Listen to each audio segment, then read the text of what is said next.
Let's go to the occupied West Bank now. And Osama Nazzal is a Palestinian affairs analyst. He joins us from the city of Jenin. How has Trump's plan been received there in the occupied West Bank?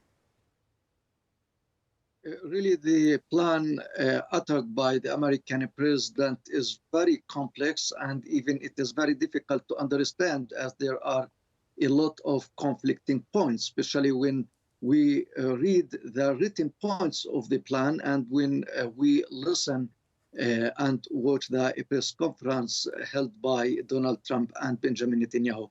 I think this plan is received with a lot of concern, with a lot of worries, because it excludes the Palestinian people from the right of governing themselves. As we all know of a New York declaration that stated that the Palestinians are the people who have the right to govern all of Palestine, Gaza, the West Bank, and East Jerusalem.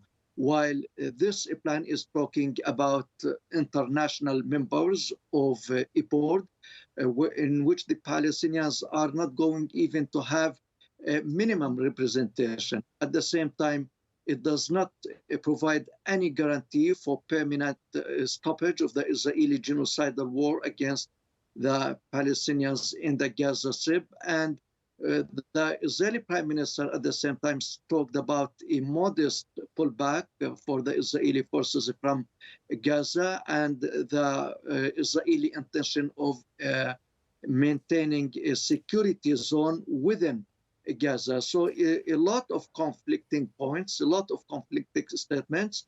But what was clear that Donald Trump is feeling proud of recognizing Jerusalem as the eternal capital of Israel. And I think that this point alone is enough to make the Palestinians and their supporters very much pessimistic about this plan and its potential outcomes. Mm-hmm. And the point about there actually being no Palestinian voice, how important is that? Because I believe there was some mention of possibly the Palestinian Authority being involved. Yeah, the Palestinians' vision is that when the Israeli genocidal war stops against Gaza, the Palestinian Authority is the only authority that has the power and the right to govern Gaza as part of the rest of the Palestinian territories occupied in 1967. And the Palestinian Authority accepts the international sponsorship, but that should not be out the framework of the Palestinian Authority administration and supervision. But according to this plan, we don't see the clear and explicit representation of the Palestinian Authority in the board that Trump called the Board of Peace.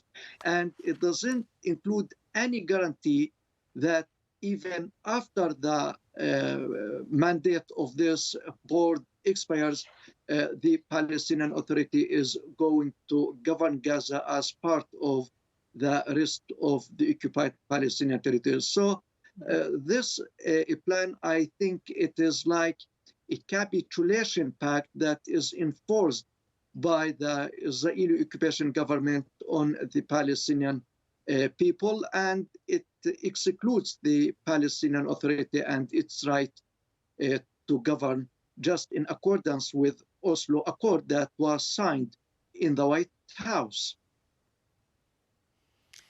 And do you feel, because we heard last week a significant development, the US president saying that he will not allow Israel to annex the occupied West Bank. What do you feel from what was said today that could impact the occupied West Bank, if at all? Really, I'm living in the West Bank, and the West Bank is de facto annexed by Israel as the settlements are expanding in every direction and in every area of the West Bank, and Jerusalem being completely isolated from the rest of the Palestinian territories. So we heard this statement by the American president 2 days ago concerning his rejection to Israeli annexation of the West Bank. But what's happening on the ground is completely different. So are there going to be any actions by the American administration or the international community at large to force Israel to stop annexing Palestinian land and to dismantling its settlements? This is the question that the Palestinian people have all the time, because words and the statements don't change anything really on the ground, and what is needed, action. We saw how the American president is promising and pledging a full backing to the Israeli prime minister and considering him as the closest to him. And such statements and such signs are not promising at all to the Palestinians. Osama, thank you so much. Osama Nazzal live there from Jenin.